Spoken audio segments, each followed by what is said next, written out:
the rock hits, vaporizes the ocean water, and collides with the bedrock. The earthquakes begin like before, but what's really dramatic is the tsunami. But it's much more than a tsunami, more than a mega tsunami. What this is, there's really no name for it. A wall of water rises about 1.5 miles in the air. The water would be higher than the clouds if there were clouds. The shock waves and air blast dissipated all the clouds, leaving only dark streaks of smoke that turn the sky blood red. The wall of water extends in all directions. It moves at 500 miles per hour. By the time it makes landfall, it's even higher. As the water tears across the land, it collects debris. Every object the water touches is captured and becomes part of the wave. Within minutes, the front face of the wall is a solid mass of debris moving hundreds of miles per hour. The devastation is extreme. As the Earth reverberates, the secondary waves begin. These are smaller waves compared to the first, but they're still hundreds of feet high, and they pummel the coasts over and over and over again. About 24 hours later, the Earth settles.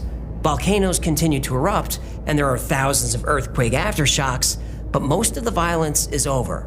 This is the worst day in human history. But here's what's really scary. The scenario I just described has happened many times. So a question for the skeptics: how much evidence of human civilization would be left after this type of event? We're told the Great Pyramid.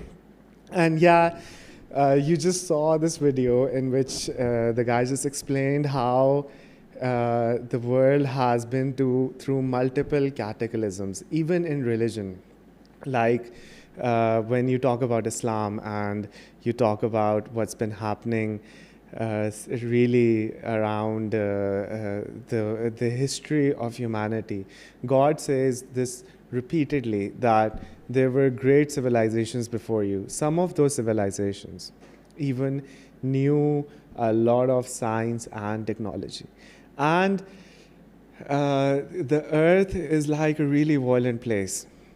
The dinosaurs got wiped out by an asteroid that was like 3 miles big, and the shock wave when the asteroid hit the Earth's crust was so humongous.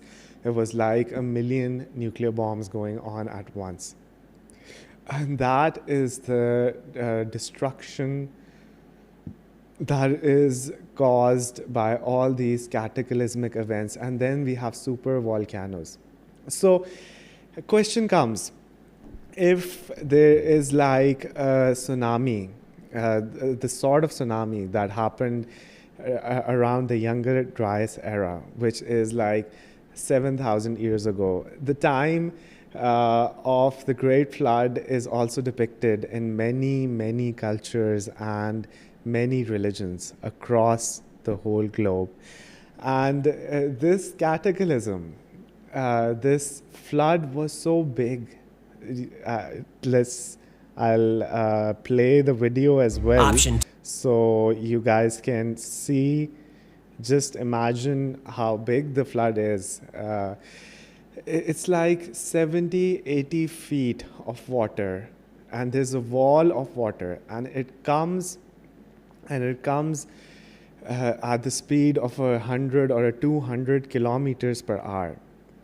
And it devastates everything that is in its way.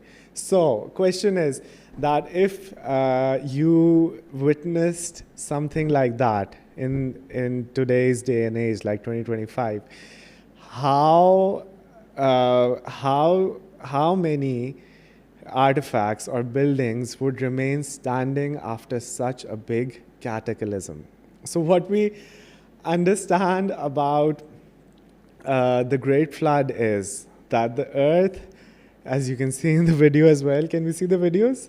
Yeah, show the videos as well. So as we see, there's a Sana is here. Hello, Sana. Thank you for being here at the middle of the night. We've just started our live stream, and it's about to get really, really mysterious, and the conspiracies are just starting. So the cataclysms, when we're talking about, so in the time of the Younger Dryas, the Earth was just coming out of an ice age. And usually, it's a gradual process, but something happens. It may be an asteroid hits the oceans, and it's a big asteroid. And the world is already coming out of this ice age, and all the water that is on the ice sheets just melts away. And there is like a cataclysmic tsunami that is now coming towards all the people. And the waves are so huge that everything, every building, every construction in the way of that wave will be decimated, and you have no place to run. You have no place to hide.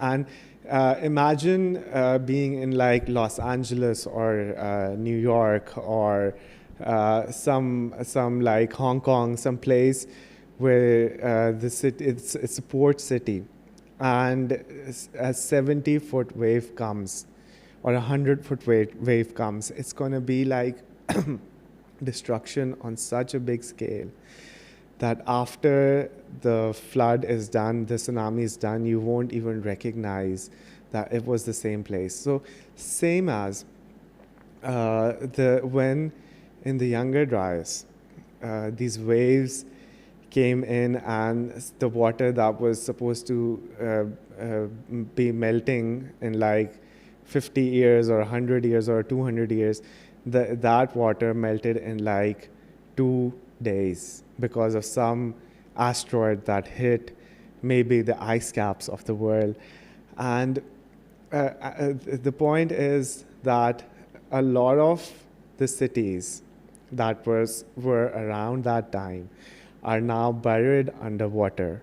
The coastline used to be like, what can you say, like 200, 300 feet down below, like if we're in Pakistan and we're in if we're in Karachi, and before the ice age, you could just walk in where the ocean is, and you could walk in for kilometers and kilometers. And I'll just quickly show you a map of Pangaea.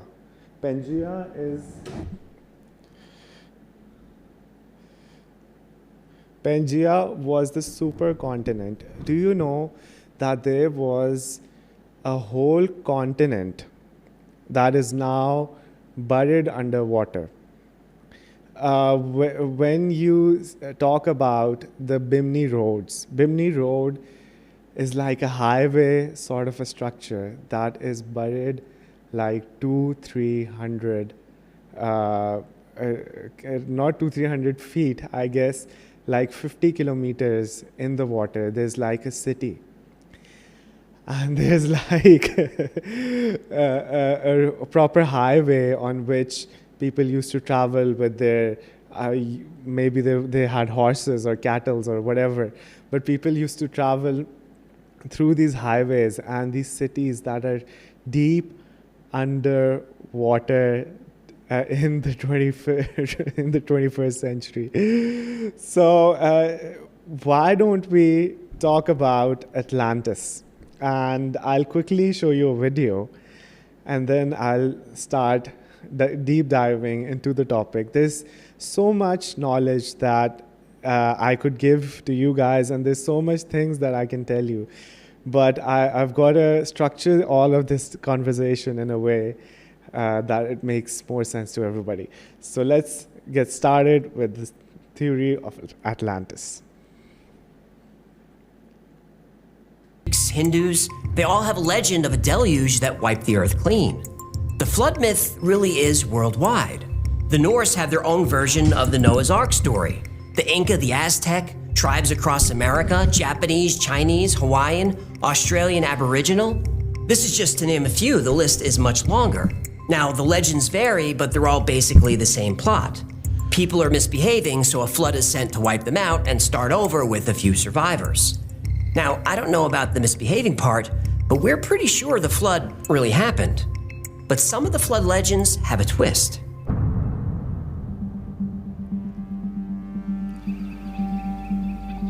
Those legends say that before the flood, there were advanced civilizations who flourished on their own continents, while primitive humans were still figuring out stone tools. Atlantis was a powerful and advanced island nation. It was larger than Asia and ruled by the descendants of gods. Atlantis was prosperous and technologically advanced, but the people became corrupt, prompting the gods to sink the island into the ocean in a single day and night of catastrophic earthquakes and floods. Lemuria was a huge continent in the Pacific Ocean. Lemuria was home to a spiritually advanced civilization that was sometimes ally and sometimes enemy of Atlantis. And then there was Mu. Mu is a continent either in the Pacific Ocean or Indian Ocean. It was once inhabited by an advanced civilization. The survivors of Mu brought their wisdom and began the civilizations of ancient Egypt and the Maya. Atlantis, Lemuria, and Mu are all similar stories in that they were highly advanced civilizations. All existed around 9600 BC, all destroyed by a great flood. But in all three stories, there are a few survivors. After the floodwaters recede and their homelands are destroyed, these survivors seek refuge on the mainland. The people they find are kind but primitive. So, what an amazing story. This story comes actually, the story of Atlantis comes from Plato, and Plato wrote in some of his texts that before the Egyptians, before the Great Pyramids, like thousands of years before that time. And the point is that time really, you can't really imagine like thousands of years of history like just in like a second. You really have to comprehend how which civilization came first, which civilization came next. But the theory of Atlantis, the great civilization which had like cities all over the world. It had ships, huge ships, and these ships went from the west side of the world to the east side of the world, and they had a global trade network. And this civilization of Atlantis, according to Plato, was destroyed by this great big flood.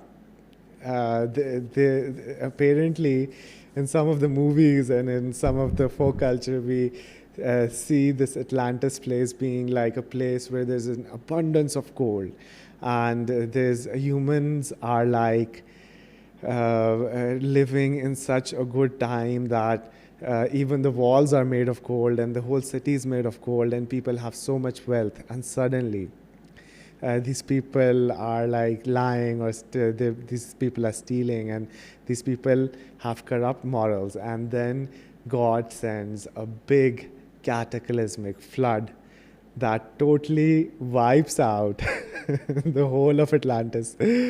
And Plato was the one that said that, but really when historians read Plato and saw what he said, it seems like a folk story, like something that is really what you could say. It seems like a fantasy world. But now when archaeologists are looking for the remains of Atlantis and are trying to understand what sort of a civilization it could have been. So we have actually found the circle, the place where Atlantis would have been. Some people say that Atlantis right now could be underwater, but I saw on Joe Rogan's podcast that they found this place which you could say depicts the area of Atlantis like really well. What Plato said in his descriptions and in these photos that are shot from the space, both of those places look very similar. So what happens is that there is a big flood, and that's where the story of who Noah's Ark. Yeah, the story of Noah is also related to that humans build this ship and they gather around all the animals that they can on that ship, and that ship sails around for like a long while till the flood is like going down, the water levels are gradually decreasing, and when the water levels go down and they find like a safe place to be, that's where all the civilization starts. And Noah basically, after the flood, most of the humans and our lineage can be sorted down to like this one person, or maybe like a few people, but all of humanity, like there was a big cataclysm, and then all of the humanity that we see around, like the 7 billion people that we see around, are children of these two parents. Some say though could be Adam and Eve, but it's really not Adam and Eve, because after the cataclysm, after the great flood, when everything was just totally decimated and wiped out, these people came in, and it's also in the Sumerian text. Let me show you an image of or else I'll maybe I can show you a video as well. So Question: why does he have a watch on? Isn't that a watch? How dare you? Impossible. Stop. What is that? It's jewelry. It looks like a watch. I mean, It maybe does. it's jewelry, but it's on his wrist, and it's a circle, and it's with a band. Right. I mean, what is that? Mini Antikythera mechanism. It looks like the my iPod Mini. watch. It does. It does. That's Yeah. crazy. But, of course, the explanation is like, of course not. Just jewelry. But it does look like it, doesn't it? Well, it just makes sense that if they developed weapons and they developed clothing and they developed shelters, if they had the sophistication to be able to construct these buildings, why wouldn't they be able to construct a watch? Right. An automatic watch. So you just saw this amazing video, and the video shows you this ancient Sumerian depiction of these giants. So after the flood settles, there are these giants who might not be really people who are like 50 feet tall or 30 feet tall, but they are giants because of their knowledge. And these giants, they come to what's left of the civilization. There are pockets of humans that are scattered around all over the place. And they go over there and they teach them how to build a civilization. They give them laws. They give them the perfect blueprint for a society. For like, if you're talking about a town, where should be the community hall? Where should be the place where you have to pray? Where should be the housing? Where should be all the necessary places? And you could really just walk around, and it's like an interactive place, and everyone's happy, and everyone's like close to each other, close to what they want, close to the shops. So amazingly, as soon as the flood goes, the ancient Sumerians, who I just showed you a video, they come and they give knowledge about a society that is the ultimate society. Let's talk about Mohenjo-daro, which is in Pakistan, and it's the Indus Valley civilization, one of the oldest civilizations known to exist. And these people were like 4,000 years ago. And when you look at their town planning and their buildings and their swimming pools and their places of entertainment, and you see a blueprint of the perfect society and the perfect town. So how is it possible that after the flood, suddenly people had the knowledge, that they started writing, they started growing crops, and they started to make buildings and societies, and they had town planning. And just a few hundred years before that, there was nothing.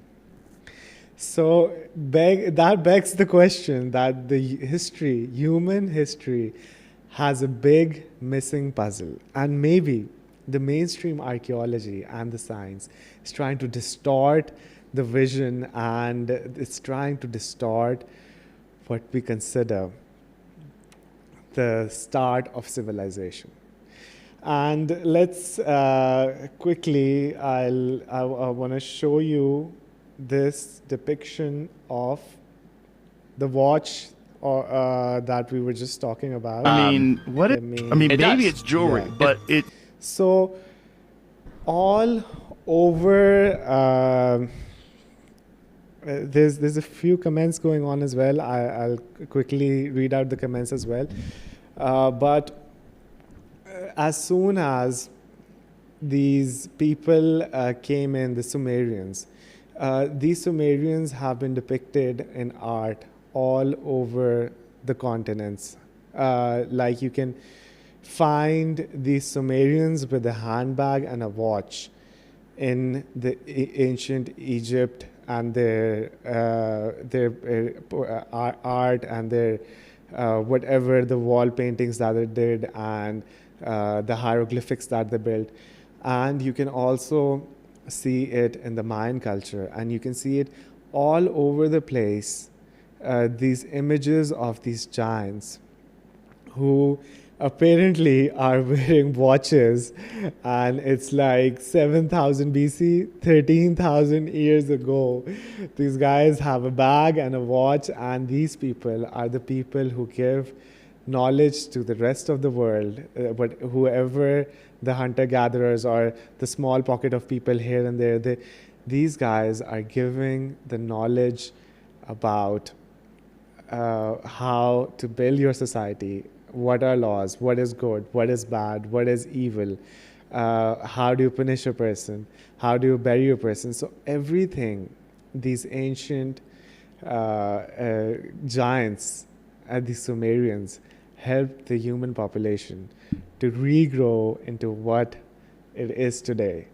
So talking about the Younger Dryas era, I just want to show you a video or two on Younger Dryas and its theories. So let's just quickly watch a video on Younger It's the Dryas. story of a time period commonly referred to as the Younger Dryas, and the terror from the sky that changed the face of the Earth. The Ice Age lasted about 2.6 million years. Most of the northern hemisphere was covered by miles-thick sheets of ice. 30% of the Earth's surface was covered by glaciers. This sounds bad, but for the human race, it was good. Sure, the climate was cold, but it wasn't cold everywhere. Most of Africa and the Middle East were warm, with plenty of plant and animal life.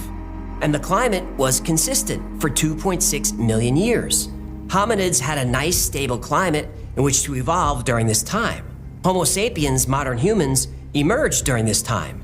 We were born in the Ice Age. We thrived in it. Then the climate started changing. Temperatures became warmer year after year. The ice sheets slowly melted. Sea levels gradually rose. This would have been a concern for the human civilization, but they were helpless to do anything about it. Oh, so you admit...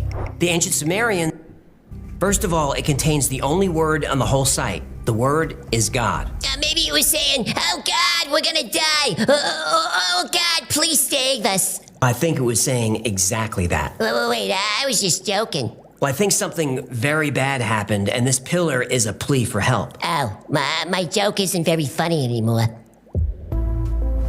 Pillar 18 in Enclosure D focuses on the constellation we know as Aquarius. But when it was built, the pillar was probably centered on Taurus. Now, if that's true, we now have a very big piece of this puzzle. The comet Enki was discovered in 1786 and takes about 3 years to orbit the sun. Enki is about 3 miles wide. Not a huge comet, but not small either. The thing is, it used to be bigger. Much bigger. It was part of what scientists call a megacomet. 100 miles wide, and not just made of ice, but also glass, metal, and rock. About 20,000 years ago, the megacomet broke up. This is good, right? Oh no, this is bad. Really bad. When the 100-mile megacomet broke up, it created an enormous debris field. Now instead of one megacomet, you've got millions of smaller comets, ranging in size from grains of sand to over a mile across. When the Earth passed through that cloud of debris, the people at Göbekli Tepe would have seen a firestorm of comets raining down. It's the story of a time period. Then suddenly, around 12,900 years ago, the Earth got cold again. Not as cold as before, but cold enough that humans understood how to survive and thrive in these conditions. This mini ice age was essentially a return to normal. But 1,000 years later, this age of normalcy ended violently and suddenly. The ice sheets melted as they had before, but not over 2.6 million years. This time the ice melted in weeks.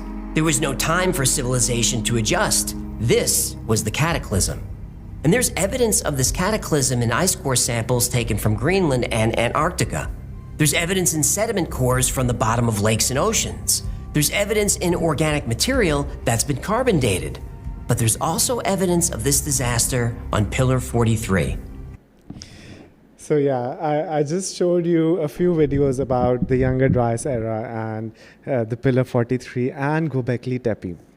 And now, amazingly, we find today, in a few years ago, we find a place called Göbekli Tepe, and we also find Karahan Tepe. These are two places that are like built around like 13 to 14,000 years ago. And these are located in Turkey. And there is a lot of sophistication in both of these places. Karahan Tepe was basically the place where all these people used to be. They used to live over there. It was like a beautiful city which was discovered, which was buried under rubble, and they just dug the city out. It's not fully excavated yet, but Göbekli Tepe, there are different pillars in Göbekli Tepe that have messages written upon them. And pillar 43 is like the most important one. And it's the only word that is written in all those pillars is God. And in that pillar, there is a serpent in the sky. What is a serpent in the sky?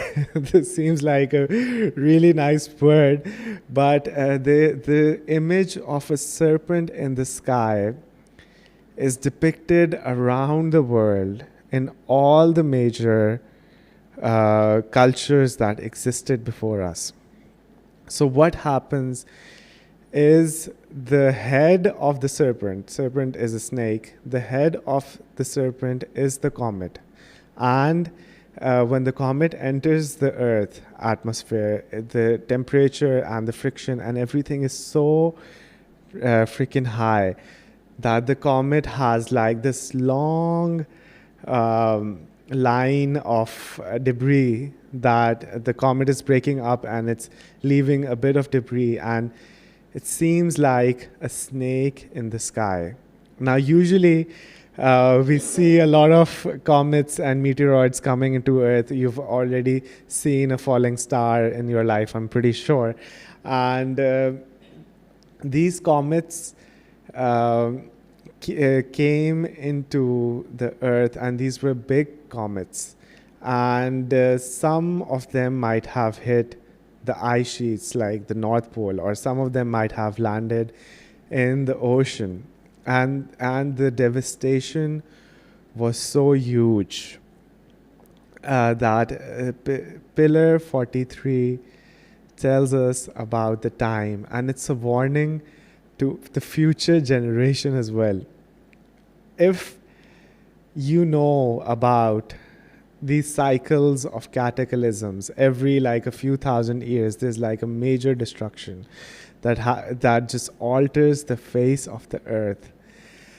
And you're like, we just witnessed like this big cataclysm, and the whole of the world as we know it, the map of the world has really changed, and every city that we knew is underwater, and every people, all the people that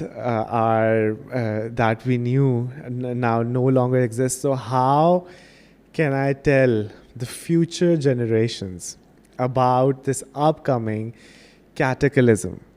And this is what Göbekli Tepe is. Göbekli Tepe and the Pillar 43 are telling us about a future cataclysm that is upon us. Maybe we go through this asteroid belt like in November and December each year. We go through this huge asteroid belt, and there's like millions of asteroids all over the place. And even if we get struck by a single bigger, like a mile or a 2 mile big asteroid, that's just end of the world. And it will be like this, so quick that you won't have the time to pack your bags and go somewhere up in the mountains. It's just like a comet or a meteoroid comes in, and suddenly the meteoroid starts becoming bigger and bigger and bigger, and then you realize that the meteoroid, it's like a white flash, like a blinding white flash, and you realize that everything is about to end. The winds that start blowing after that white flash is like 100 or 200 or 300 kilometer fast winds that are now coming towards you. And the blast radius is so huge that it makes a crater the size of, I don't know, a whole city. That's the sort of meteoroids the Earth has been facing. And that's exactly what the people of Göbekli Tepe were warning us, human civilization. So let's just go to a few comments. We're so late, and thank you guys for being here today. We were doing some research on Göbekli Tepe and the Sumerians and the ancient text, and we got a bit late, but we're still here, and we're doing this live. Fatma Amir says, good vibes only. Hello from Islamabad. Thank you, Fatma, for commenting. Israr is giving us the heart emoji. Sana is also giving us the heart emoji. And she's saying, your biggest fan this time said hello. Hello to you guys as well. And thank you for being here, enjoying our live stream while we discuss about the end of the world. So, Iman says, welcome, Wali. And thank you, Iman. Welcome to you as well. Momna Waheed is also here. And she's saying, hello, everyone. And can't wait to hear what Wali Wonder reveals about Göbekli Tepe tonight. It's not going to be a fun murder mystery. It's going to be the end of the world. Göbekli Tepe. Rafe is saying scary stuff. Sana is saying Wali. Pillar 43, never thought I'd be this hyped about stone carvings law.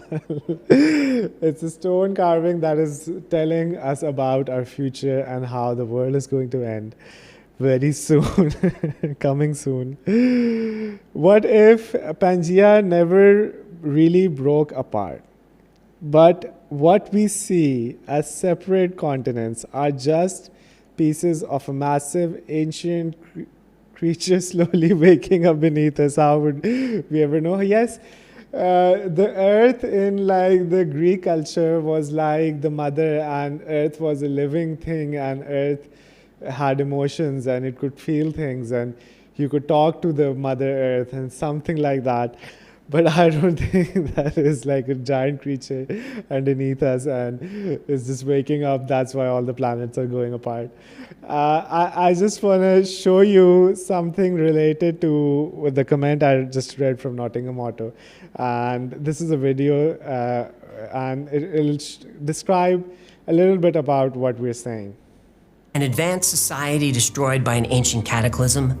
The survivors venture out into the world, spreading wisdom and knowledge and sowing the seeds of civilization. Then, in an instant, agriculture explodes, cities are born, and a new era of man begins. Just not the first era of man. Not only is this a great story, it's one of my favorite stories.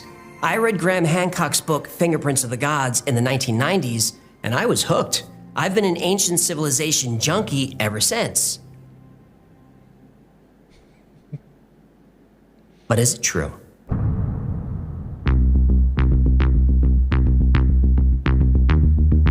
Well, big archaeology says it's absolutely not true.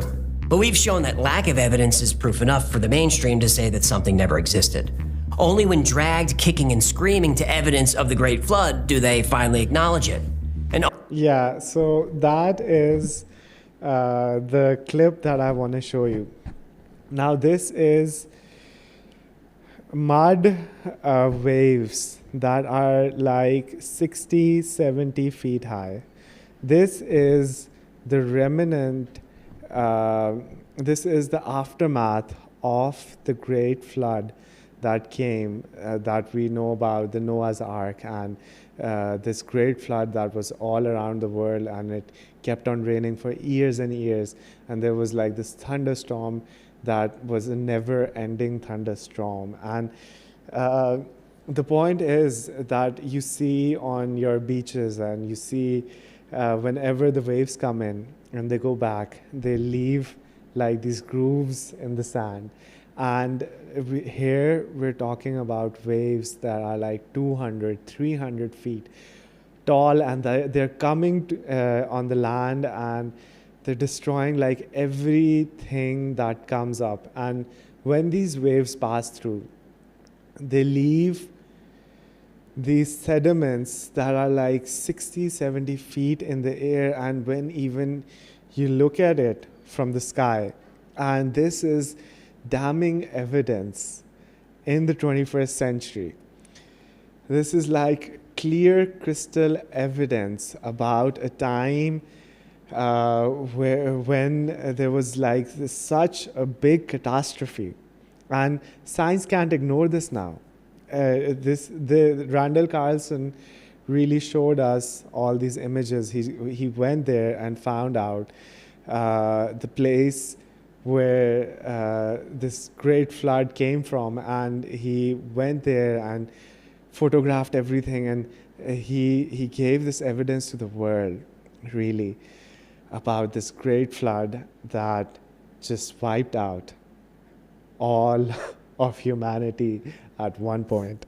So Raf is saying scary stuff. Sana is saying Pillar 43 never thought this be hyped. Yes, I think I read. Azan is waving. Nottingham is saying, what if the legend of Atlantis is a myth? But warning, we're getting closer to waking something up. That means stay buried. So finding Atlantis is like, Atlantis has been on the maps. There is like this big supercontinent that is on the maps, ancient maps, and now when you look at it, there's nothing over there. And the leading theory behind where these places went is that these places are now beneath the ocean. And really and truly, let's just go on to the next comments, and I'll continue with the story. And Asad Rana says, hello Wali bhai, agar Göbekli Tepe सच में एक pre flood civilisation की यादगार है तो क्या humanity ने अपना पहला चैप्टर जानबूझकर मिटा दिया था? शायद हम सिर्फ एक रीबूट वर्जन है. That's such a great point, Rana Dan, and you're right. You're right that. Hold on a second. Yeah, and you're right that we're just a reboot. We're not the original people who were around when the civilization was starting. And we are just like after the cataclysm, after the whole world, the whole technology, the whole everything that humans knew was destroyed, then came the modern humans that we know. And also, when we look at the pyramids, there's interesting things about the pyramids that I want to tell you. Let's just go over the comments. Göbekli Tepe ने पूरी history को उल्टा कर दिया और हम बेचारे history test में गलत आंसर्स लिख कर फेल होते रहे. Yeah, and the history that they have taught us is like, I mean, it's just the wrong history. And if you start with the wrong history, now where will that lead? And it's in our textbooks, and we read it from when we're little, and there's all these things about things that are just not true. Like, let me show you an image.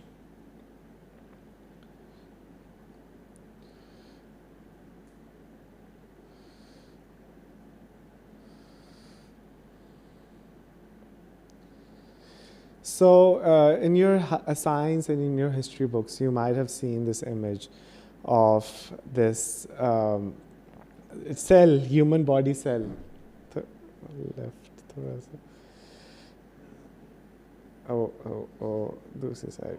All right. So you can see the cell, this human body cell that we saw in our books, and now that we know that this is like not how human cells look like at all. Human cells are like a mini factory, and it's so complex. Just the part where you have to replicate the DNA and just the structure of the cell, it's like a whole factory, and it's got so many functions, and it's doing so many things at one time. And when you see like a cell that was shown to you on your science book, it seems nothing like the actual thing. So when you try to reduce things down to something that like normal people can grasp, but you just completely miss the point. You completely miss the fact that a cell does not look anything like there's like a nucleus in between, and there's like different mitochondria and plasma. This is such a simplified description that and that is also a major issue in human history, is that did humans come from like the ocean? They were like a fish, and that became a monkey, and the monkey became a human. Or is that sort of evolution really possible? The point remains that humans could not have risen from nothing. When you see the multicellular organism and you see the first RNA, where did the first RNA come from? Because the analogy is like you're sitting in a scrapyard that has all these planes, and everything is scrap. And now from this scrapyard, you have to build a Boeing 786 jet, the biggest, most meanest plane that you can ever imagine. And that is the DNA. That is how the proteins, DNA, and the RNA, and all the other important stuff comes together and makes like this huge, humongous factory that you can't really just make like a whole plane out of nothing. And that's the point, that history is not right at all. So Asma says, मतलब हम fail थे. अच्छा नहीं, अजान Younger Dryas impact theory सिर्फ एक catastrophe नहीं थी, वो शायद एक reset protocol था जिसकी लिए डिज़ाइन. अजान ब्रो, और अगर किसी ने डिज़ाइन किया था तो क्या वो अभी देख रहा है कि हम सिस्टम कैसे चला रहे हैं? Oh my God, that's like deep questions. And Emily Eva says hi. Hi, Emily, thank you for joining us and thank you for being here in our live stream. We hope everyone that is watching is enjoying our live stream, and we're here to discuss about this cataclysm, end of the world situation that happened like 13,000 years ago, and we're talking about the flood mysteries and everything. And with that, I hope you guys are enjoying each bit of this live episode. And we're late in the night, but we're here solving big mysteries. So let's go on to the next video. And this video is some more damning evidence about Göbekli Tepe. And if that's true, there must be more settlements in the area yet to be found. There's more? Lots more. In 2021, the Turkish government announced the discovery of at least 11 additional hillsides, which contain structures very much like Göbekli Tepe. The hillsides make up a 100-mile ring with Göbekli Tepe in the center. These sites are known collectively as Tastepler. Now, instead of an area inhabited by nomadic primitives, Tastepler is a metropolis. Cyberch was uncovered by archaeologists in 2021, around 10 miles from Göbekli Tepe. Cyberch is one of the most complex settlements in the area. Archaeologists found communal buildings big enough to seat 50 people. There are communal halls covered with countless engravings of humans and animals. To the south of the communal buildings are ancient residential homes. The layout of each of the Tastepler archaeological sites suggests hundreds of thousands of people live there permanently, right after the Younger Dryas changed the face of the world. But there's a site discovered in 2008, about 180 miles away, which really broke history, and suggests Tastepler may have been a capital in what was a very busy region. While digging a dam in the area, engineers rediscovered the settlement of Göbekli Tarla. Damn engineers. Look, you don't have to keep tagging that joke. Oh, you don't like my damn jokes, huh? The Göbekli Tarla settlement is between 12,000 and 13,000 years old.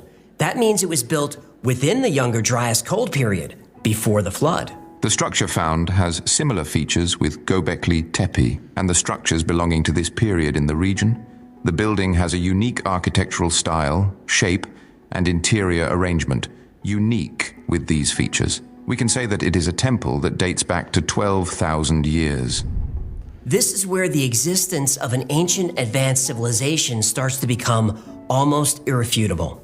Göbekli Tarla has all the things we find on Tastepler: private buildings, public spaces. It's got storage rooms, tools, ornamental objects. It's got mega and microliths. The people of Göbekli Tarla were so advanced, they even built a sewer system. More than 130 skeletons have been found there, each buried with hundreds of thousands of beads.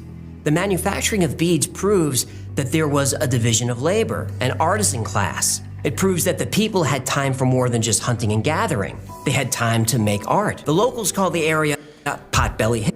So you just saw this video on Göbekli Tepe and the areas that surround Göbekli Tepe, and how amazing is that you find like people buried with jewelry, and jewelry is like really something that a single person can do.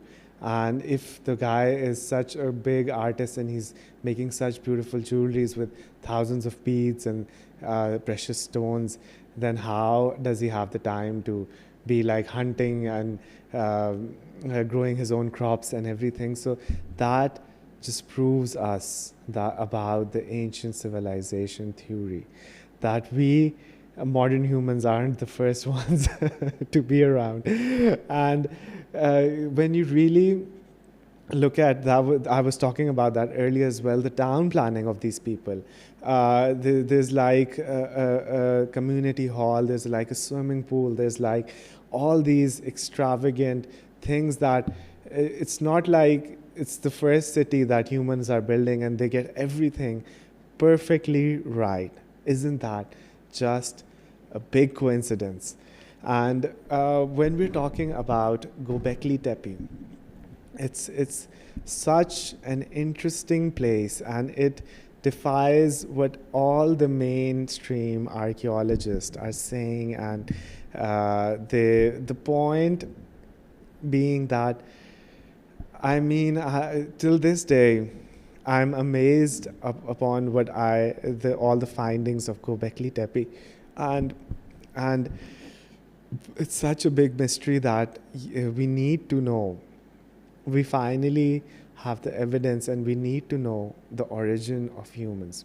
Like, if you go to Plato and what Plato was saying, Plato was really talking about a time before the great Egyptians. Now, the Egyptians are like a civilization that is like expands to like thousands of years. Like Cleopatra, who was the last Egyptian emperor, is closer to us modern humans than the first pharaoh that was the first temples that were built and the first pharaohs that came. They're further apart from Cleopatra than Cleopatra is from us, because we might be like 2,500, 3,000 years away from Cleopatra, but the first Egyptian people were like way before, like 6,000, 7,000 years. And that just says, and Plato tells us about these civilizations before the civilization. So someone was telling Plato about all the great Egyptian pharaohs that lived back in the days, and he said, you just know about these like 15, 14 great rulers, but I know like the civilizations before those civilizations as well. And really the point proving that Earth is not like this great place where everything's good and fine and you just make your buildings and make your infrastructure and everything's going to remain the same for the next 100, 200, 300 years. Because if we look at the history, if we look at the archaeological evidence, that we find that in those, we take the ice caps from the North Pole and we dig out and we do our science stuff, and we find out from there how many times Earth, the planet that we live on, has been through such big cataclysmic changes. And every time when these great changes happen, there's a reset. The asteroid that wiped out the dinosaurs was such a big asteroid that you can find that asteroid in Earth's crust. There's like a mile or two that is just this asteroid being buried under the rubble. And if you take the sample from like a mile away and then walk a mile and then take a sample, it's the same asteroid, and it's so huge that it would take you like an hour just to, or even hours just to walk across that asteroid that just landed on Earth and destroyed all of the dinosaurs that existed at that time. So it's really, and I was talking about Plato, and the Egyptians. And even if you're talking about the Egyptians, how did the Egyptians make like the Pyramid of Giza? I guess 3,500 years ago, and not 3,500 years ago, almost I think 3,500 BC, before Christ. And how is it possible for these Egyptians to move like these stones that are in place, these granite blocks that are placed in the pyramid? These blocks weigh like 7 tons, some weigh like 20 tons. And how many stones are in the Great Pyramid? There's around like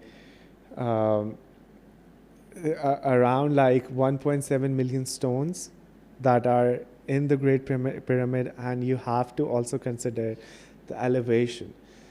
So just saying, the places where the granite and where the stones are mined, the quarry, the Aswan quarry, is like miles away. And just the logistics of taking like 1.7 million stones across like hundreds of miles and then elevating these stones and placing them one by one. And you have to know that the Great Pyramid of Giza is exactly aligned to the North Star. The ancient Egyptians also knew exactly about the stars and the precessions, and they knew exactly the Earth's size. And the king's chamber also has a harmonic frequency.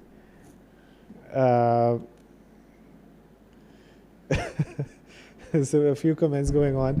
I'll read them. But when you look at the Great Pyramid of Egypt, and I mean the king's chamber, it's tuned to F sharp. And how did the ancient Egyptians know about tuning a whole room at F sharp? And when you look at these granite blocks that are placed in the middle of the Giza pyramid, they are so precise that some of these stones have been laser cut. It's like having a laser cutting technology like 3,500 years before even Jesus Christ came. And the sort of precision that these monuments are built, like the structure of Pyramid of Giza is so big that you can have a Taj Mahal fit inside the Pyramid of Giza. And the whole of the building is aligned exactly to how the builders wanted it to align. If they were making the pyramid and in the way they started placing even a few stones in not the right order, it would just make the whole pyramid not the way it is right now. And when we look at the Sphinx, I'll tell you this amazing fact about the Sphinx is that Sphinx is, if you see, there's a few times in the year when the Sphinx is directly looking at the constellation of Leo, and it's exactly looking where the sun is rising. Now, how did the ancient Egyptians know about the precession of the moon and the precession of the sun and the summer solstice? And how did they know the alignment of of the buildings and the pyramids and the Sphinx, exactly, were they pointing towards something? Were they pointing towards a time in history? What is the importance of these great megalithic buildings, monuments, temples, pyramids? And they're showing this amazing fact that they're pointing towards a time. It's like a calendar, or it's like a message from the past that was designed in such a way that the future generations, people who are going to be on this earth, like even thousands of years from now, and even today, even after thousands of years, it was like a calendar, it was like a message that they were trying to tell the normal population that, guys, the world is not that good. We had everything imaginable, unlimited energy, we had vehicles, we had buildings, we have towns, and everything got destroyed. And don't think that you guys are going to be living in not like a hostile time. The earth is going to be good for cultivation and for humanity and for civilization for a few thousand years. And that's where these guys forget that there's an existential threat to humanity that can happen anytime. So let's go on to the meteoroids that we're talking about, and let's watch a video, and then I'll quickly explain everything that needs to be explained. Now, we've talked before about how it would take only about 10,000 years before all evidence of the human race is gone. But here's the thing about that number. Civilization disappearing in 10,000 years assumes the Earth is peaceful. If one of these years the Taurid meteor shower threw a rock at us, like it did during the Younger Dryas, well, it wouldn't take 10,000 years to erase our civilization.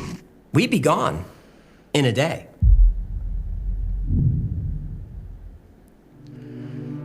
Here's how it happens.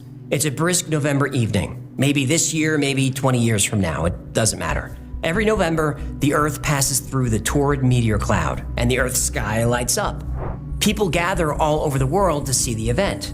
Meteor watching parties are common. You and a few friends decide to get together and see the show. The sky does not disappoint. Shooting stars zip across the night sky like fireflies. There are even larger comets that streak by for a full second or two before burning out.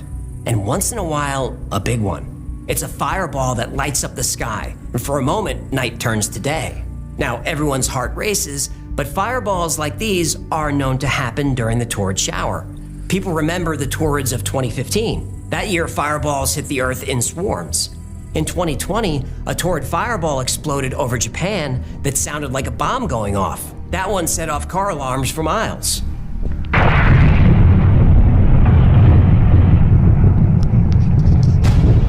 You continue to watch the sky and notice the shooting stars getting denser, thicker, then a fireball, then another.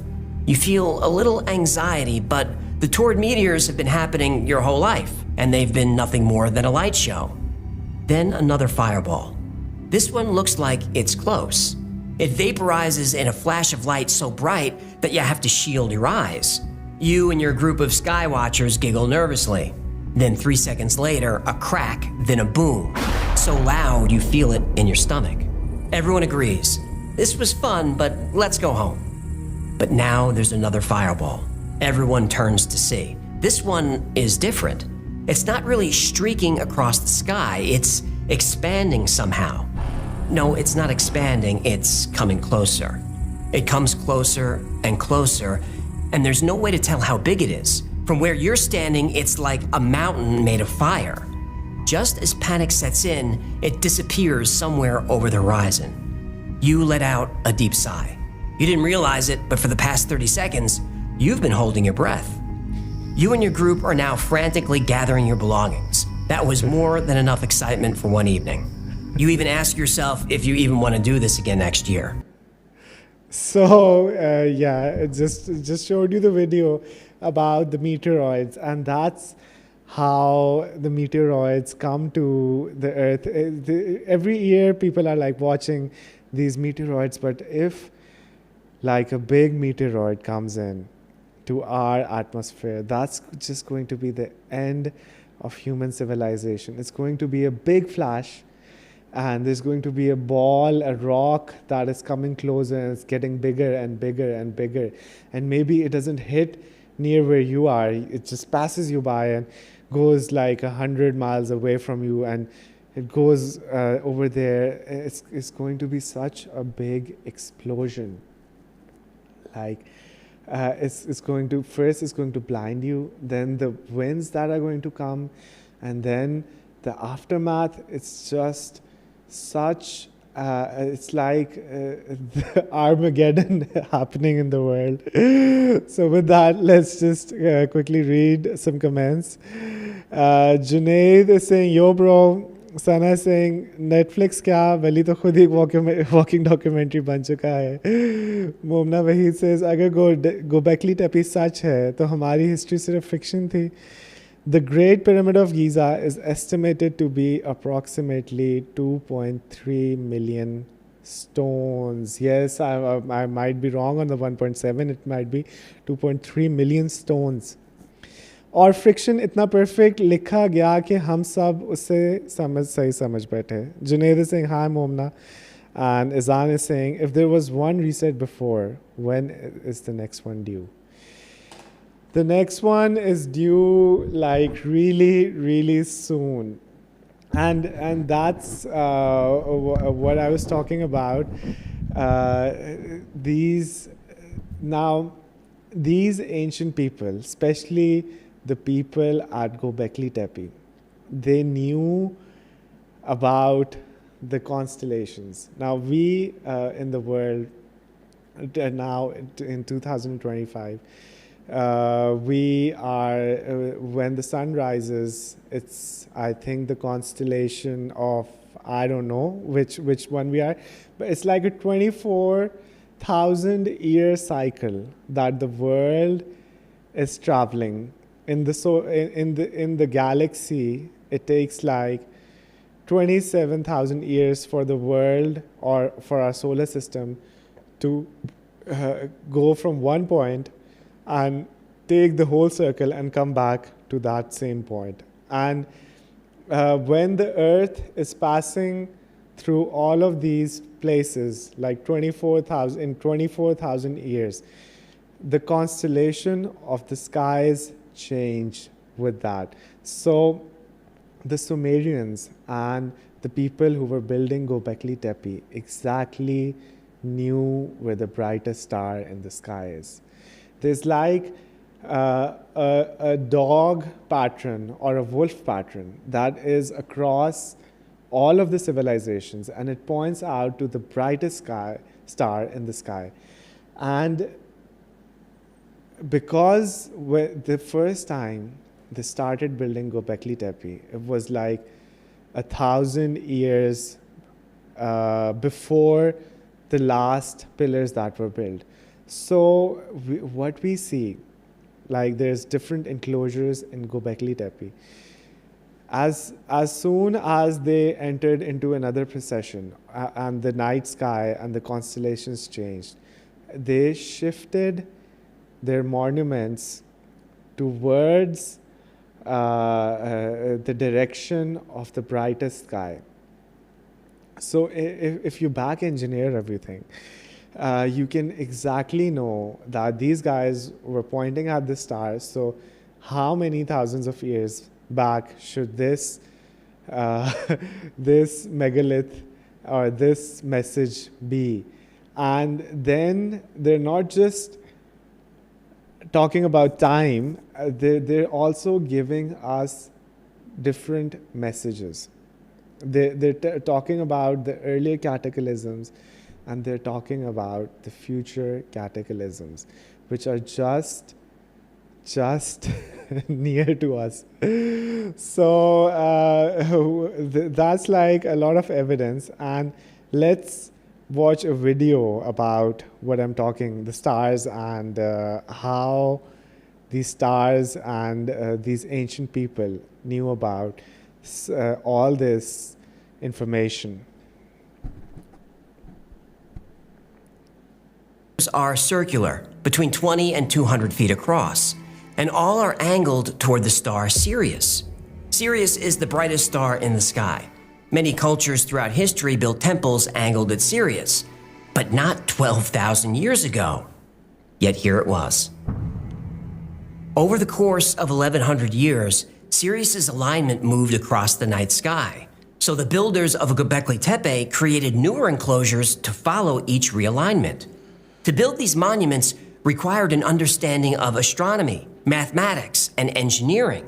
A project of this size would also require skills like community planning, administration, and division of labor. Big archaeology said people during this time had not yet acquired these skills. Yet here it was.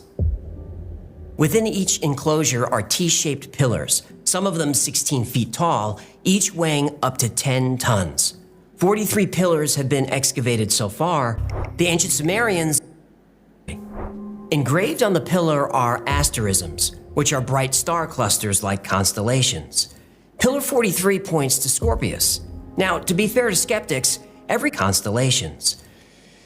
And guys, do you also see the same bag? I was showing you this a picture of this person, the great giants, that had a watch, and they also had this bag. Impossible. Let me just Stop. show you again. Yeah, so he has a watch in one hand and a bag in the other. Do we see the image of the bag? Let me just quickly see. No, they're not showing the bag, but in the ancient times, you can clearly see this bag that the ancient Sumerians, the giants that were responsible to for giving all the knowledge to the people and restarting the society, restarting the civilization, giving the civilization laws and society and culture and town planning and everything.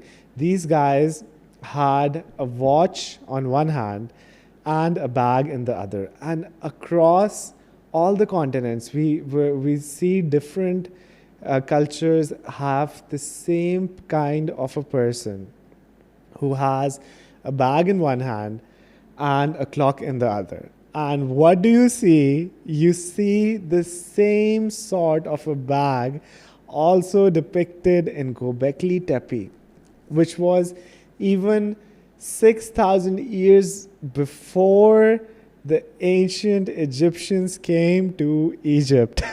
So how amazing is that? And how can this mythical Sumerian creature be such a big influence that it's depicted in art and on pillars and on granite all across the world?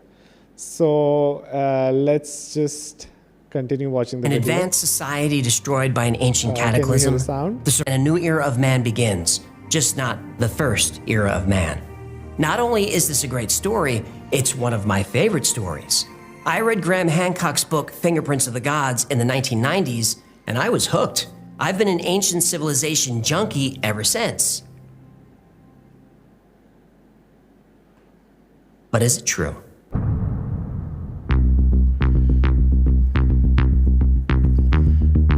Well, big archaeology says it's absolutely not true. But we've shown that lack of evidence is proof enough for the mainstream to say that something never existed. Only when dragged kicking and screaming to evidence of the Great Flood do they finally acknowledge it. And only when Göbekli Tepe is discovered does the date of the first civilization get pushed back. Then Göbekli Tepe is found and the date changes again. And it may change again and again. So big archaeology was wrong about how advanced the people of the Stone Age were. They were clearly advanced enough to build monolithic monuments and huge complex cities. So yeah, exactly proving my point. And also, This is Göbekli Tepe, and it's telling us it's a countdown, and it's telling us our future is not that good. And this is Göbekli Tepe, and this is aged like 13,000 years ago, before the Great Flood. They built this huge megalithic structure in which there are like 3-4 enclosures, and every enclosure is representing a time, and every enclosure is pointing towards the brightest star in the sky, and every enclosure is slightly tilted to the other side because it's following the stars. And within these enclosures, there's different things that they are telling to the future generation, and they're also recording the history. And what these guys are saying, they talk about the Göbekli Tepe was actually built before the flood, and it existed during the flood, and that was like 1,000 years apart, like 13,000 BCE to like 12,000 BCE, and it's like 1,000 years apart. And what we find is that people who were making art and making sculptures, like in the first years of Göbekli Tepe, are more accurate, and they're more artistic, and they're more polished, and they look better, and they have more engineering in them. And usually when we're looking at these sort of things, we find out that humanity was much more advanced, much more advanced when we started, or before the Great Flood. And suddenly there's a sharp decline in how things are made. The same goes for the Giza Plateau. Sorry, not the Giza Plateau, the Giza Pyramid. That you can't carbon date a rock that is sitting in like Egypt for like thousands and thousands of years. All the rocks, if you carbon date them, they would go back to when the earth was formed. The only thing that you can carbon date is like the stuff that was left behind. Maybe there was a wooden tool that was being used, and the wood chipped away and it slipped into a crack, and now you find that wood, and then you carbon date that wood, and then you come up with a date. But considering the Sphinx, did we just see the image of the Sphinx right now? Maybe. Maybe.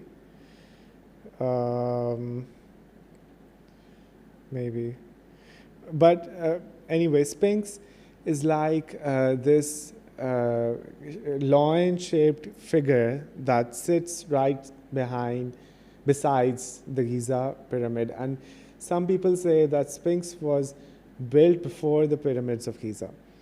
And Sphinx was a lion that was looking at the constellation of Leo like 12,000 years ago.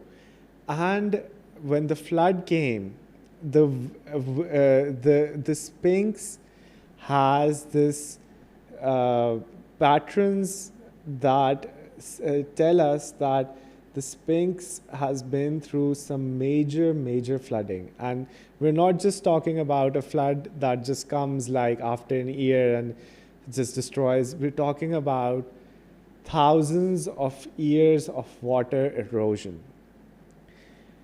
And if the Sphinx has the water erosion that is associated with the Great Flood, the Ark of Noah, and this flood that engulfed the whole world, Sphinx, when you look at the erosions on the side, it tells us that Sphinx has been through that Younger Dryas era, in which there was like thousands, there was 1,000 years when the weather was really bad, and there was constant rain, and there was floods.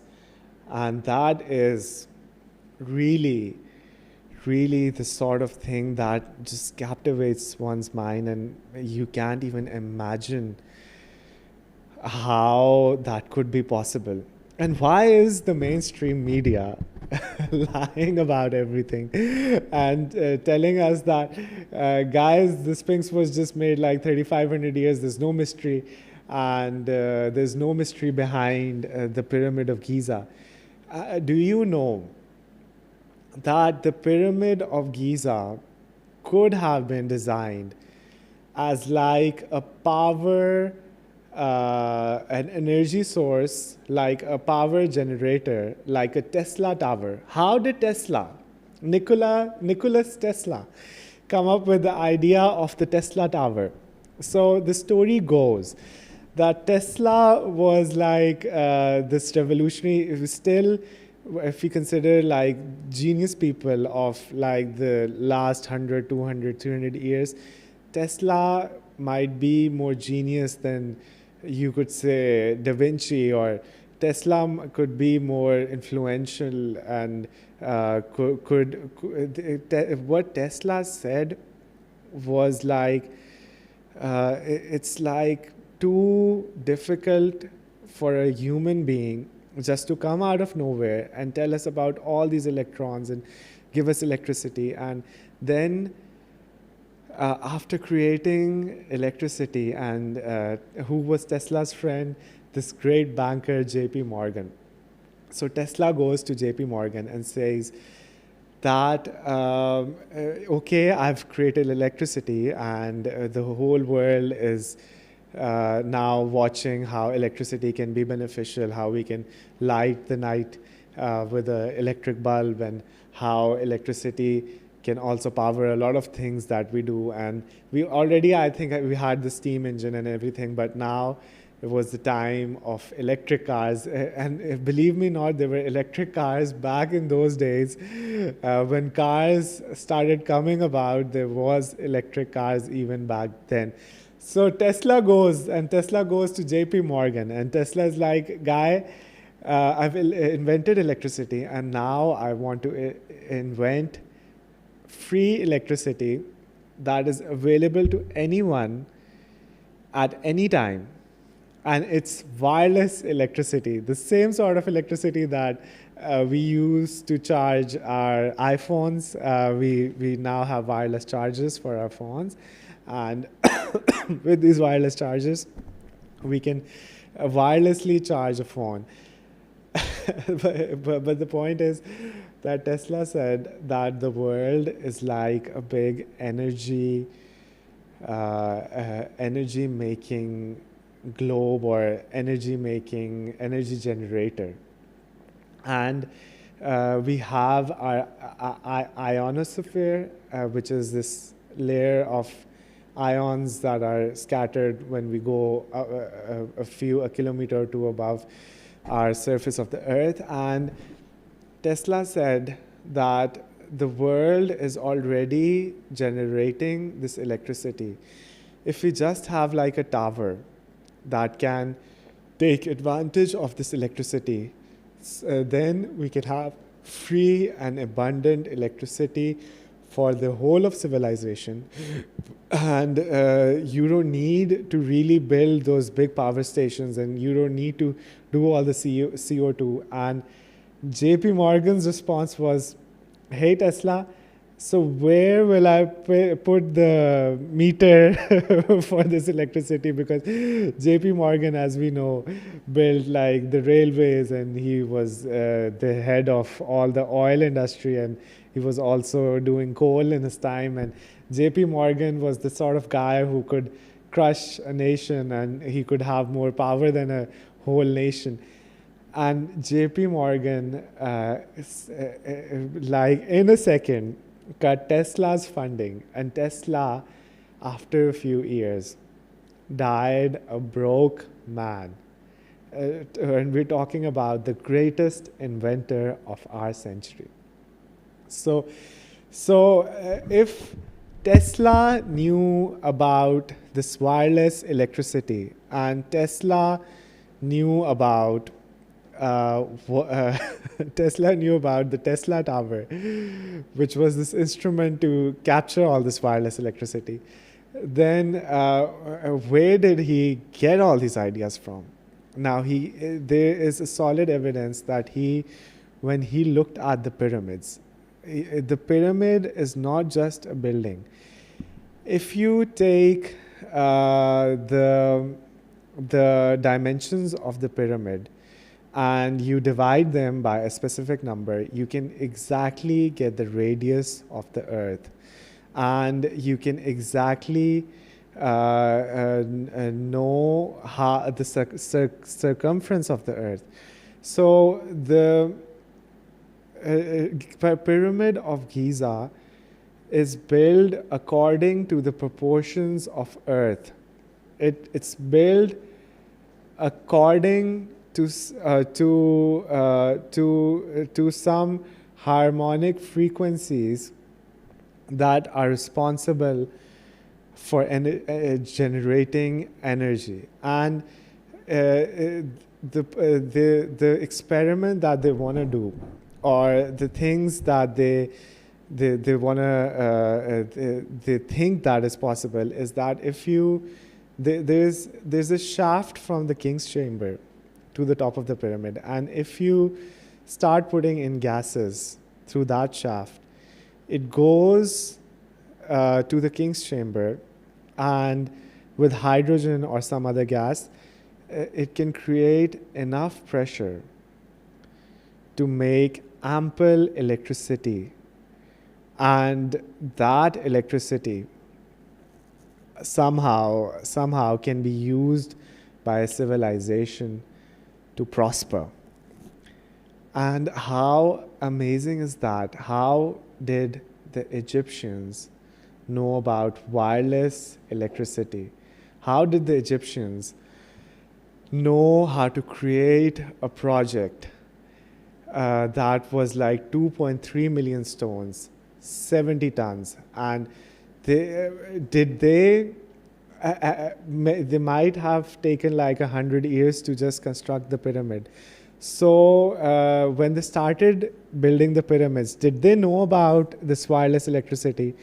Or did they start building the pyramid and just found out that, oh, we can also create wireless electricity, and we can also say that the pyramid should point towards a star, towards a constellation, and the Sphinx should be in this place, and the king's chamber should be resonating to F sharp, and then if you put like some gases into the pyramid of Giza, that could create free, abundant energy for every person that is living.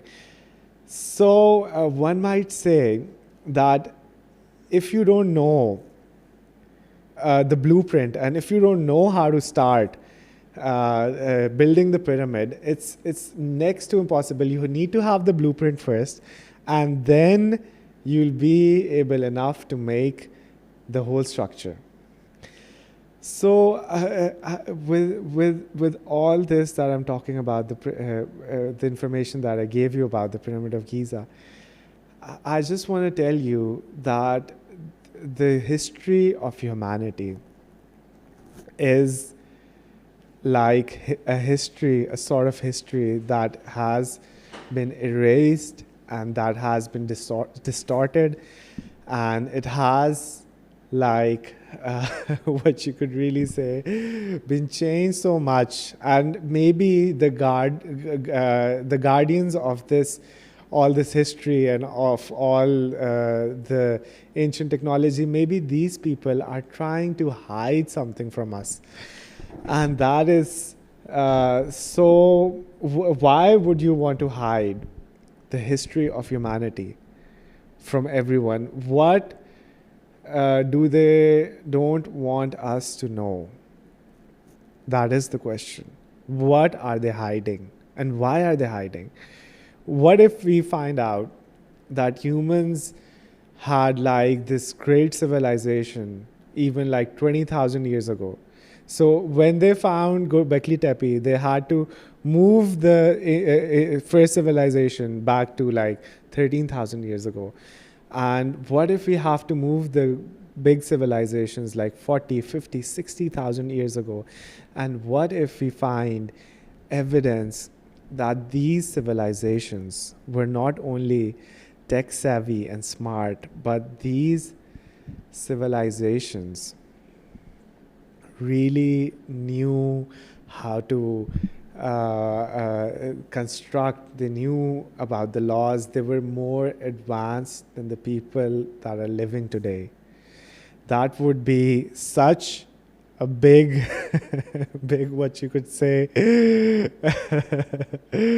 So let's watch a video about the giants. I've been talking about the giants and the Sumerians like again and again, and now I'll show you a video that is evidence for these giants who were responsible for spreading all the knowledge when the world went through this major cataclysm.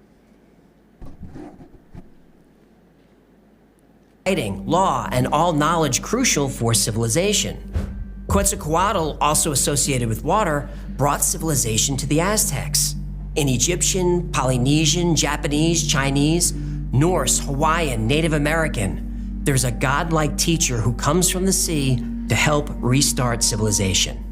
And these saviors or teachers or whatever you want to call them, they all appear after the Great Flood at the end of the Younger Dryas.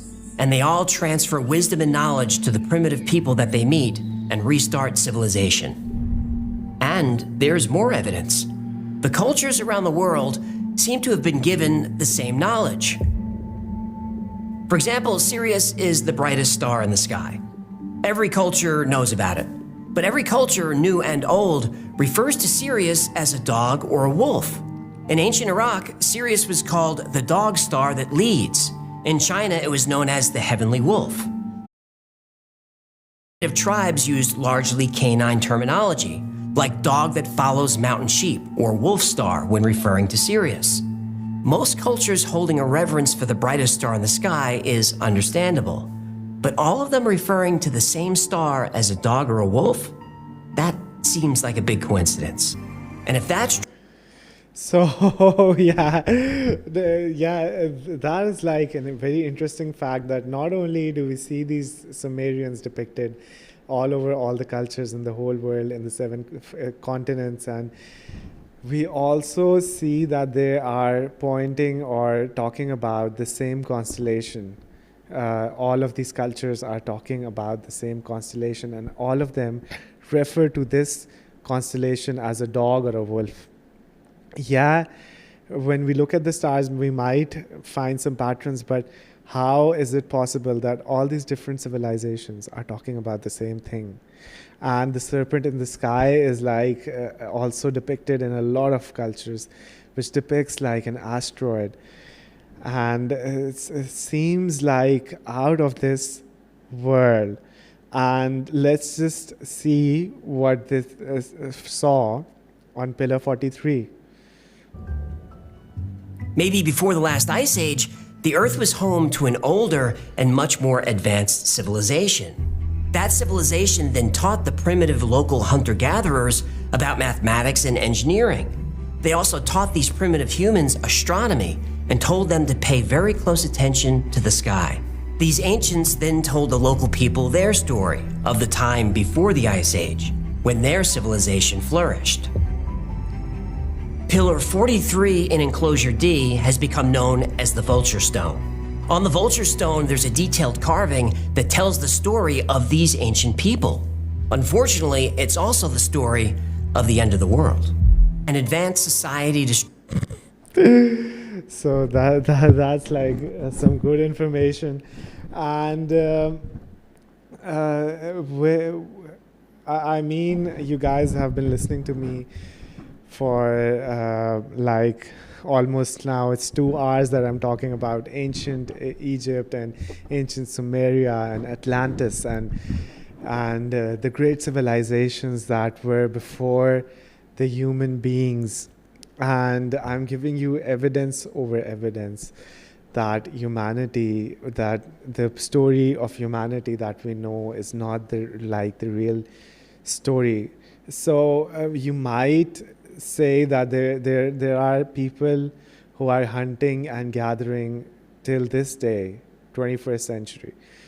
And you might say that if there's like a cataclysm, the people who have the best chance of survival are these hunter-gatherers, because these people know how to hunt, these people know how to run, these people are more inclined towards the nature. And on the other hand, people who are living in big cities and who have cars and who have like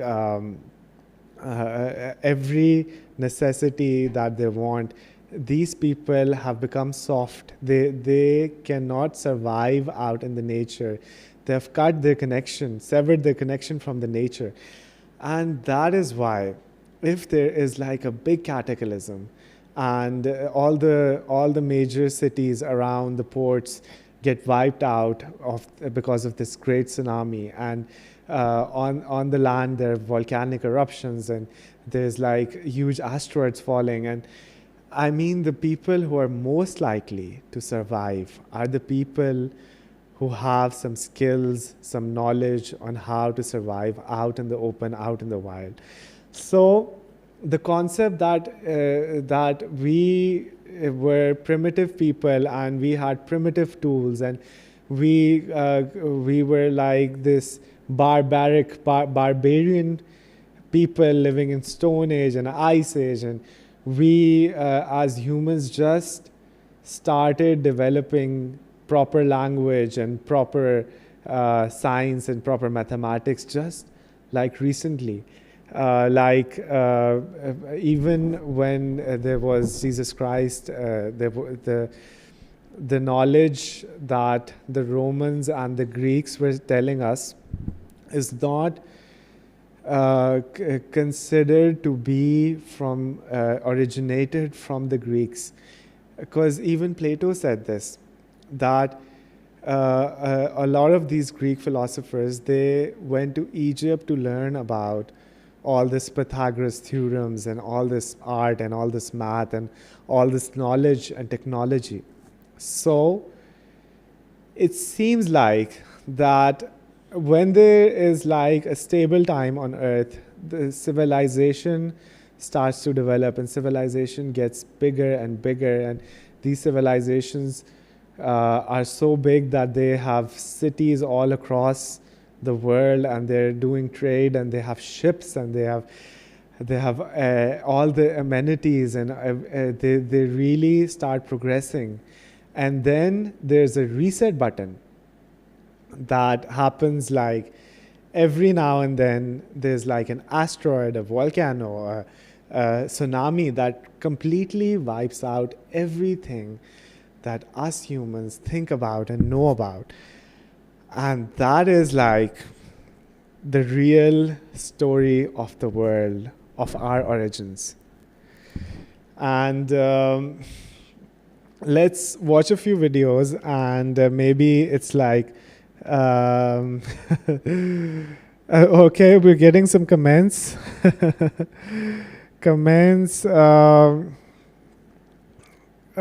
Noor Sana Ali is saying, Junaid, there's a lot of comments. So Iman is saying, love you, Wali. Thank you, Iman. Thank you for being here, watching our live stream. We love you too, and we respect what you say, and thank you for watching us live. And Junaid is saying, bro, this topic is next level, total brain ignition.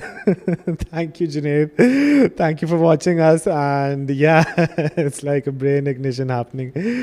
अगर pillar 43 पे लिखा होता love you, तो शायद humanity कभी लड़ती ही नहीं.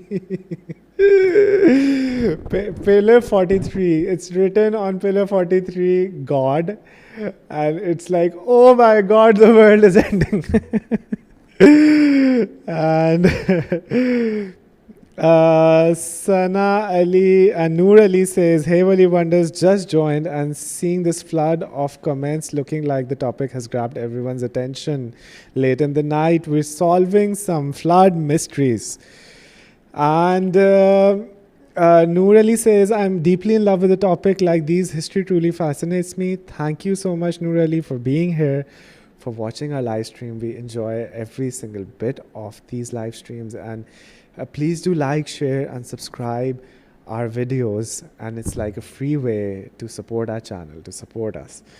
And Nottingham Auto is saying, Sana says, valid point, shayad hamare, acha nahi, such a fascinating topic. Bro, makes you rethink everything about history.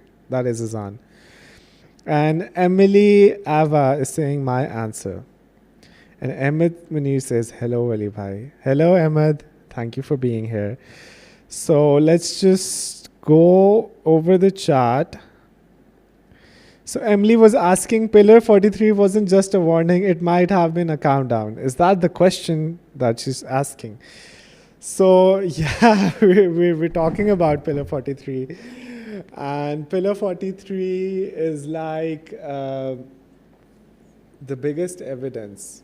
On Pillar 43, it is depicted that humanity there's a big flood, a big catastrophe, a serpent in the sky, and humanity has just ended. And there are a few people here and there, and it's the responsibility of these people to repopulate the world. And there also might be this story of Noah's Ark, in which the humans, they make this humongous ship, this ark that carries all the species of animals that they can find. They get a male and a female and they put them on this Noah's Ark, which in the future, the time when it was the responsibility of these few people to repopulate, to make this world like it was again, and especially to transfer their knowledge. Because if everything gets wiped out right now, right this second, so how, if there's a future generation, how will the future generation know about electricity, about vehicles, about telescopes, and about computers, and about cell phones? So there should be like a repository, or there should be some people who will rebuild the society and who will give this knowledge back to everyone who is alive and who is responsible for the future. So with that, let's watch a few videos and let's go to the end of our live podcast, because it's been a long while, almost 2 hours that we're doing this live. It's late in the night. And we are a bit tired as well. We're told the Great Pyramids of Giza are tombs built for pharaohs, but no mummy has ever been found in a tomb. Not one, not ever. But in the Great Pyramid, we did find evidence that it might have been used as an ancient power plant. Big archaeology hates that idea. Now, when I was growing up, we were taught that Native Americans first arrived in North America by crossing the Bering Land Bridge in Alaska between 10 to 12,000 years ago. This was called the Clovis First model because some stone tools were found in Clovis, New Mexico.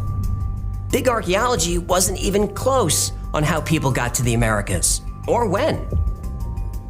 The Monte Verde site in Chile blew up the Clovis model when it was dated to 14,800 years ago.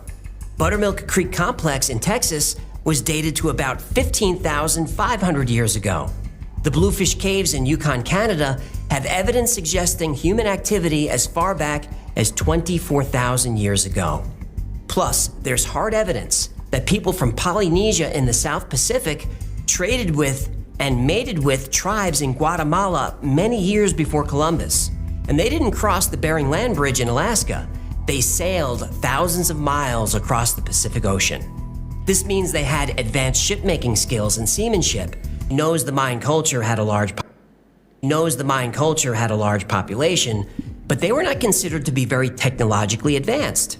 But in 2023, researchers deep in the Guatemalan jungle discovered a sprawling Mayan civilization. It covers more than 650 square miles. And here's the crazy thing. The cities were interconnected by a series of superhighways. And these weren't just paths or dirt roads. The roads were elevated to allow for drainage and even paved with white plaster. The Romans get a lot of credit for creating the first roads, but the Mayans beat the Romans to it by about 2,000 years. They're the world's first superhighway system that we have. What's amazing about them is that they unite all these cities together like a spider web, which forms one of the earliest and first state societies in the Western Hemisphere. So big archaeology was wrong about Mayan technology, but they still had to get in the last word. Mainstream said, sure, they had hundreds of miles of roads, but they didn't have vehicles, they just walked. No animals or people pulling carts, they just walked hundreds of miles. Big archaeology said this is because the Mayans didn't discover the wheel. But Mayan toys have been discovered that have wheels.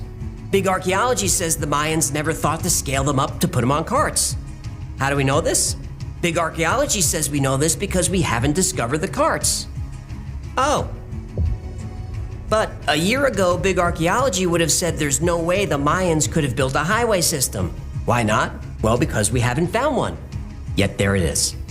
Big archaeology is quick to take a lack of evidence at face value, regardless of common sense. Like there was no such thing as the city of Dwarka, the advanced and prosperous city in India that was consumed by a great flood. That was all a myth. Then Dwarka was found and dated to the Younger Dryas. There's no such thing as Atlantis, but it's hard to explain the Bimini Road in the Bahamas, or the ancient city off the coast of Cuba that could be anywhere from 6,000 to 50,000 years old. There's no such thing as Mu, the continent that once connected Greece to Easter Island. Yet the languages from those two cultures share about 1,000 words. And the Yonaguni Monument, our ancestors. So yeah, did you see the last video and the evidence that, let's just break it down one by one, because all of these facts are like big and amazing facts about all the lost civilizations. So he's talking about kings. The monuments are a warning to future generations. Generations, to us, that knows the Mayan culture had a large population. Archaeology said this is because the Mayans discovered that have wheels. Big archaeology says the Mayans never thought to scale them up to put them on carts. How do we know this?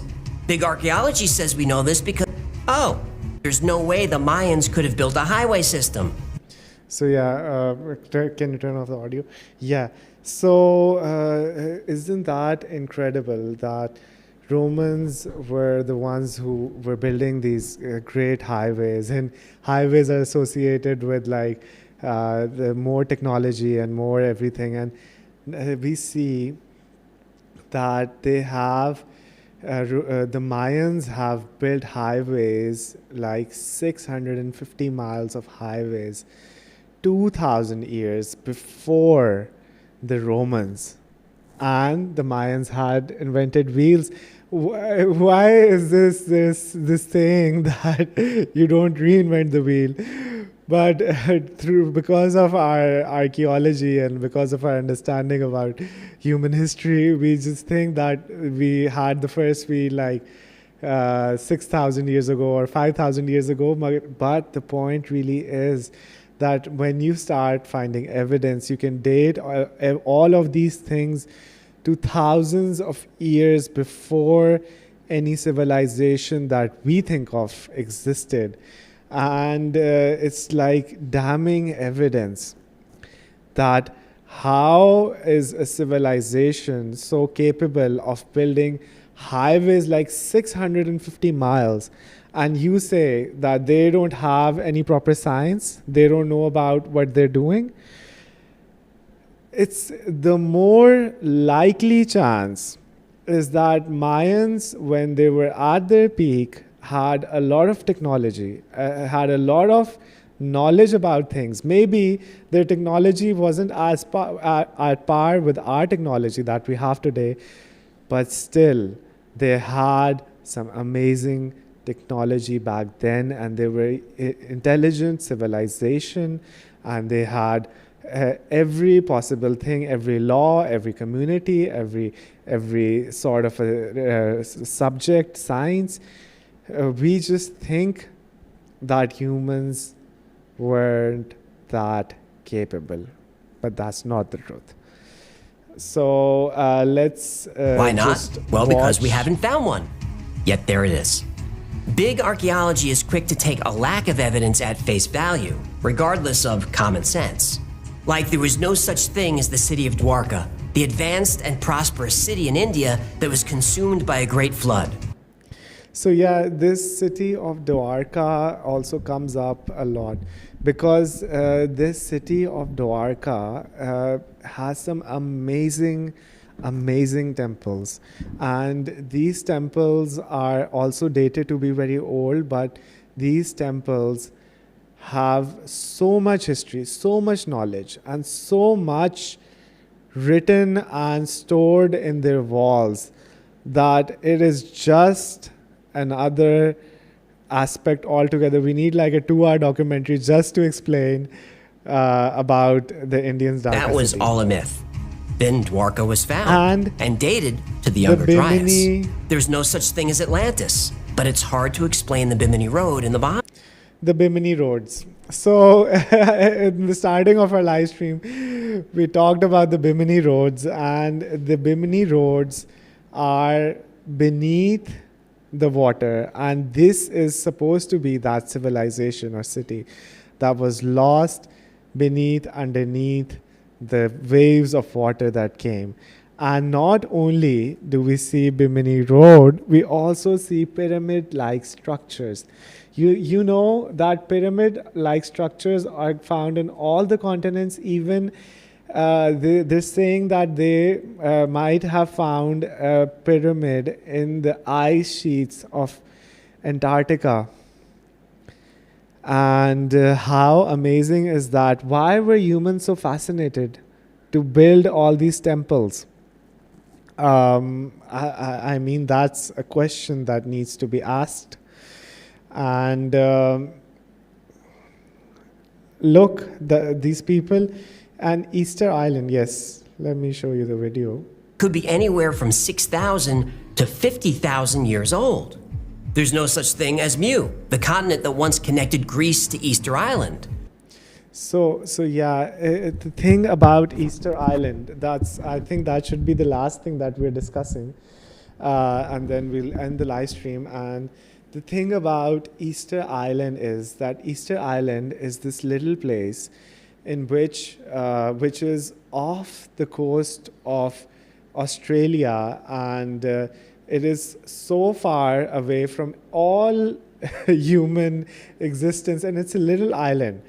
And this island, Easter Island, has a lot of these heads that are poking from the ground, and when they dig, even these heads have like a body, and people are just amazed at how these big megalithic things could just travel such a long way and end up in this little Easter Island. And then when we see ancient maps, we can see that Easter Island is just a part of this big, massive place that is now down at the continent of Mu, is down underneath the water. And we just see the Easter Islands. And these things are so fascinating that a lot of our ancient ancestors and their knowledge and their societies and our history is buried deep beneath the ocean. And the ocean is like such a place that humans don't know a lot about what's underneath the water, and like 70% of the world is filled with water. So with that, we had such an amazing time today with you guys discussing about the ancient lost civilizations, the technologies that humans used to possess, and now humans have lost those technologies, and the history, how it has been distorted by these politicians, the scientists, these gatekeepers of knowledge, are not telling us what they know. They might know the truth, but they don't want the general population to know how humanity came into existence. And it's been like 2 hours I've been explaining. I could go on for another 2 hours. But with that, I want to thank you, each and every one of my guests, for being here, for supporting us, for watching our live streams, all the people who are going to watch this video the next day, because we're late in the night. Most of the people are sleeping right now. So thank you for everyone for being here at Valley Wonders. It's always a pleasure having you guys, and it's always a pleasure doing these live streams. And do I have a message before I go? So my message is that it's to find something that is hidden is the nature of humans, and to find the truth, to seek the truth is our nature, and to find what our ancient ancestors were doing, how intelligent they were, what sort of circumstances did they face, is like inbuilt in our nature. And it's a pursuit that every human and every thinking intellectual is in this pursuit of finding out how we came to this world. These are the big questions that we ask. Religion also answers a lot of these questions, but if the evidence is out there, why isn't the mainstream media, the scientists, and the gatekeepers of all this ancient knowledge and text and everything, why don't they let the truth out? So it's upon us, all our viewers, to go ahead and do their own research and find out how humans and how civilization came into existence. And with that, I'll be signing out. Thank you